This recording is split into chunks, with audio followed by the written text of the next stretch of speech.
아멘. 오늘 말씀은 하박국 3장 16절부터 19절, 구약 1303쪽입니다.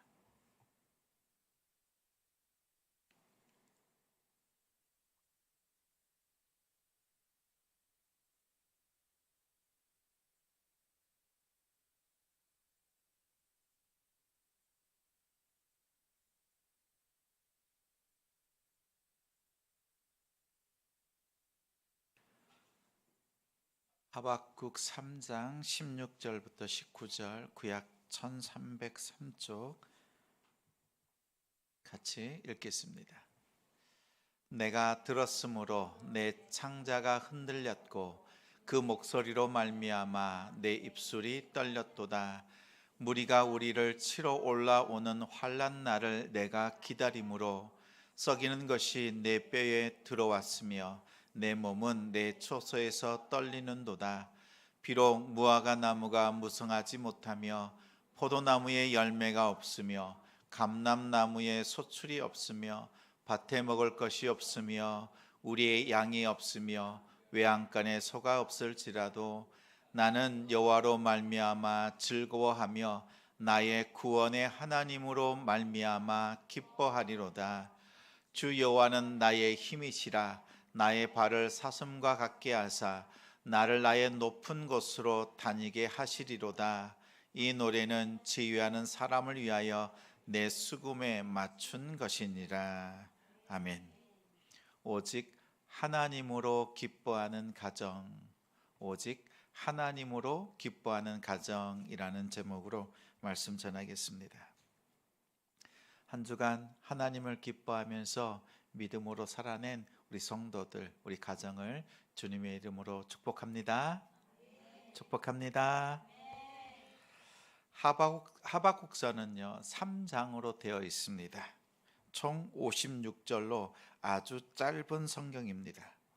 그런데 수많은 학자들, 또 믿음의 조상들, 믿음의 사람들의 고백을 들어보면 하박국서는요 소선지서 중에서 가장 빛나는 보석이다라는 평가를 합니다. 왜냐하면 인생의 가장 깊은 질문, 또 의문을 가지고 절망 속에서 시작하지만 그 마침은 찬란한 믿음으로, 믿음의 고백으로 끝나는 말씀이기 때문에 그렇습니다. 절망으로 시작했지만 소망 속에서 믿음으로 굳건히 서는 것이 이 하박국서입니다.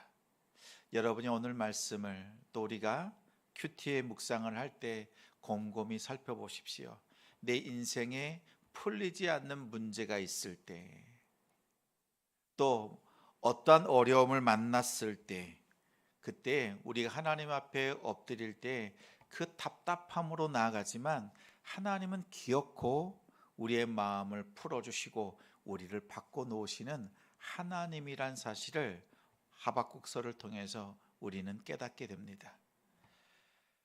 우리가 위기를 만나거나 문제를 만나면 두 가지 반응이 있어요. 먼저는 하나님을 원망합니다.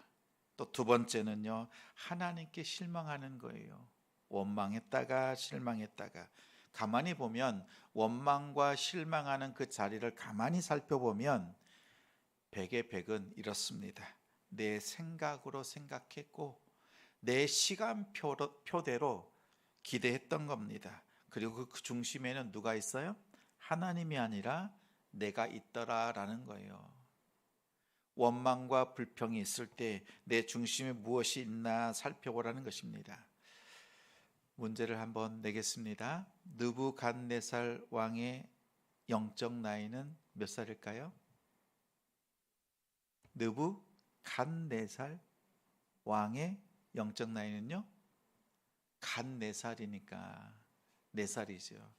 4살이 되면 질문하는 게 많아요. 우리 아이들이 4살쯤 되면 뭘 질문해요?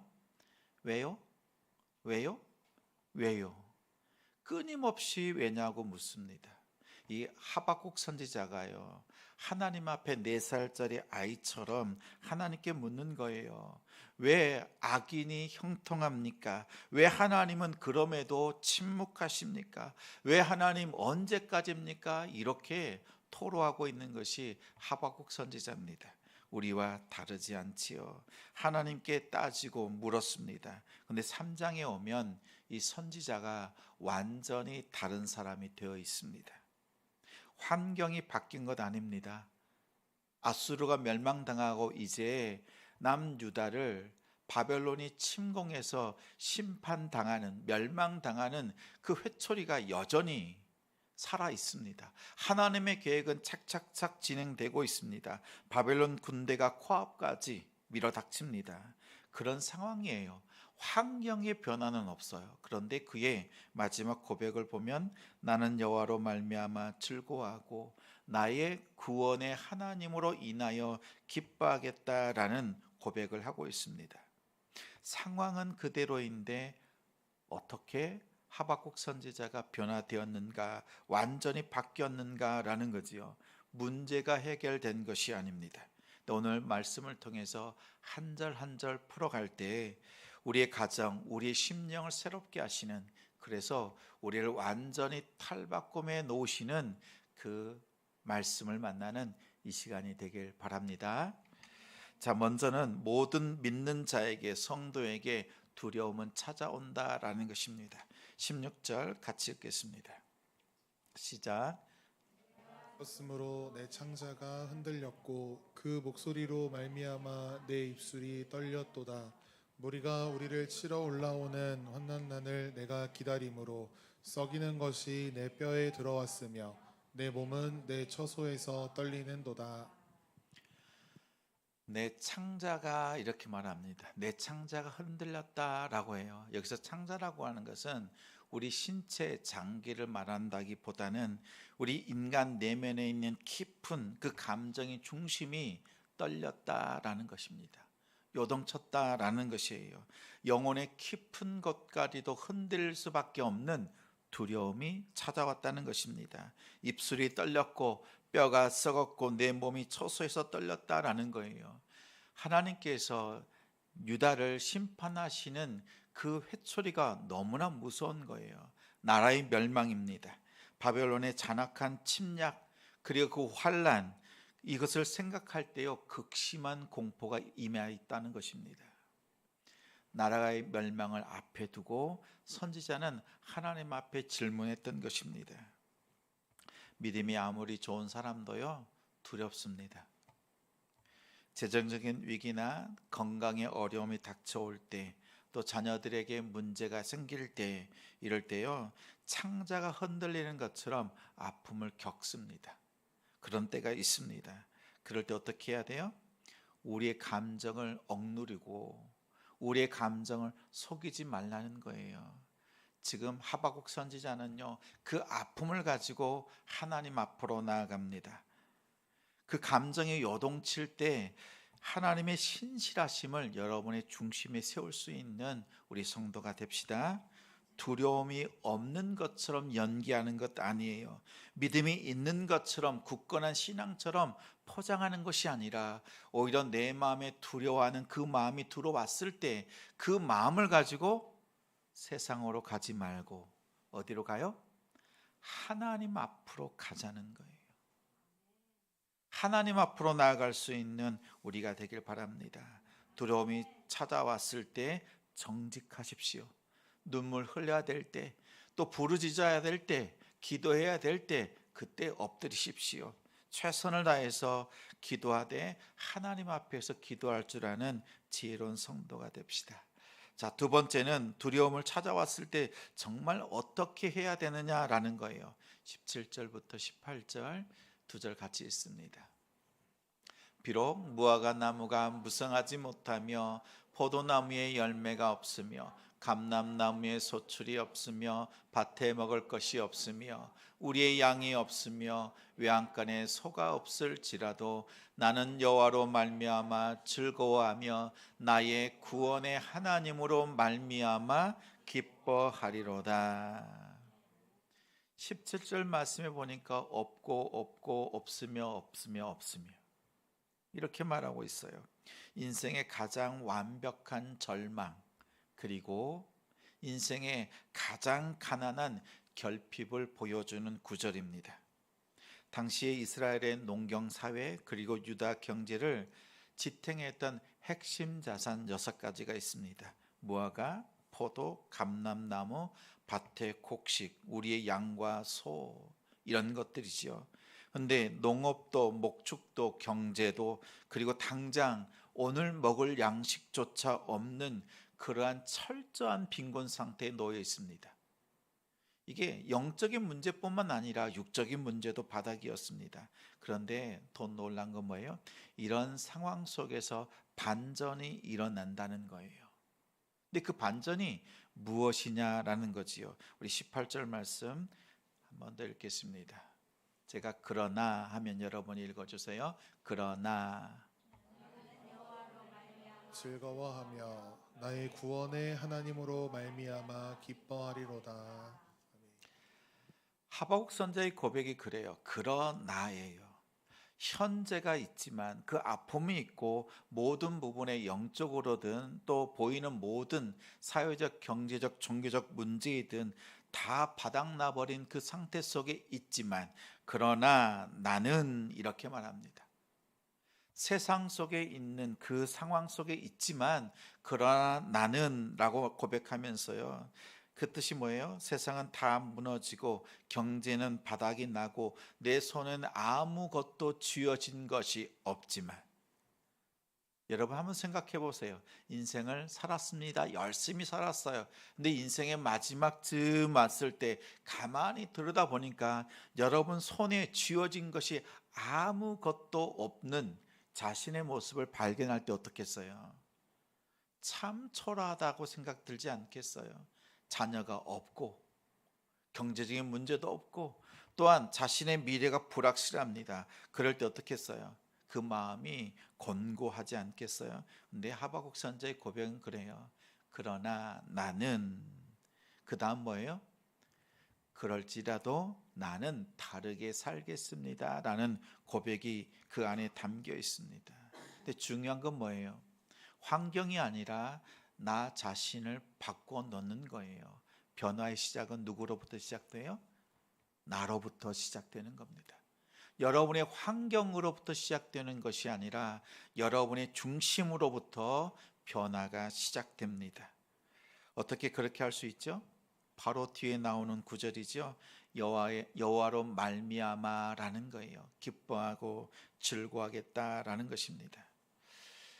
매주 금요일 오후 4시부터 한 5시 반까지 슬러시 전도를 합니다. 근데 참 재미있어요. 아이들이요 막 달려옵니다. 얼마나 기쁘게 즐겁게 달려오는지요. 한 주 쉬잖아요. 왜 지난주 안 왔어요? 비가 올 것 같아서 잠깐 쉬었는데 왜 안 왔냐고 타박하는 거지요. 그런데 이 아이들이요 슬러시를 보면서 막 달려오는 겁니다. 마치 그거예요. 여호와를 기뻐하고 즐거워한다라는 것은요. 그 아이들이 뜀박질하면서 해맑게 막 달려오는 거예요. 목표가 뭐예요? 목사님? 아니요. 슬러시. 근데 우리가 하나님을 향해서 달려가는 그 모습이지 않을까 말씀을 준비하면서 오늘 아이들의 모습이 생각이 났어요. 상황이 어떠하든지 하나님을 향해서 그렇게 달려갈 수 있는 우리의 믿음이 되길 소망합니다. 나의 상황은 여전히 메말라 있지만 나를 구원해 주신 하나님을 생각할 때 우리의 걸음은 즐겁고 기쁘고 뛸 듯이 또 하늘을 날아갈 듯이 달려갈 수 있습니다. 하박국 선지자는 시작할 때 어떻게 시작해요? 의문과 절망 또 의심을 가지고 하나님 앞에 섰어요.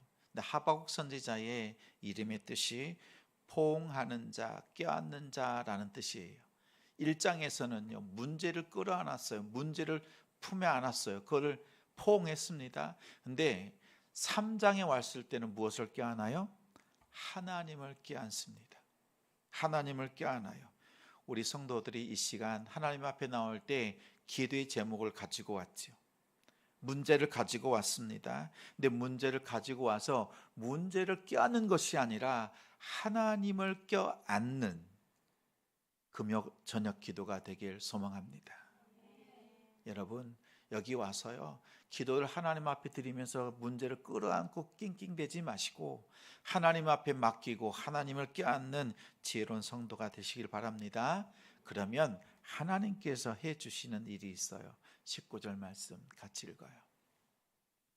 주 여호와는 나의 힘이시라. 나의 발을 사슴과 같게 하사 나를 나의 높은 곳으로 다니게 하시리로다. 이 노래는 지휘하는 사람을 위하여 내 수금에 맞춘 것이니라. 여호와는 나의 힘이시다라고 말합니다. 여기서 힘은요, 그냥 근력을 쓰는 힘 정도가 아닙니다. 전쟁에서 승리케 하시는 하나님의 놀라운 절대적인 능력, 하나님의 군대가 가지고 있는 그 힘을 의미합니다. 하나님께서 근데 우리에게 어떻게 힘을 주시는지 아세요? 나의 발을 사슴과 같게 하사, 우리의 발을 사슴과 같게 하십니다. 그래서 높은 곳으로 다니게 하신다라는 거예요.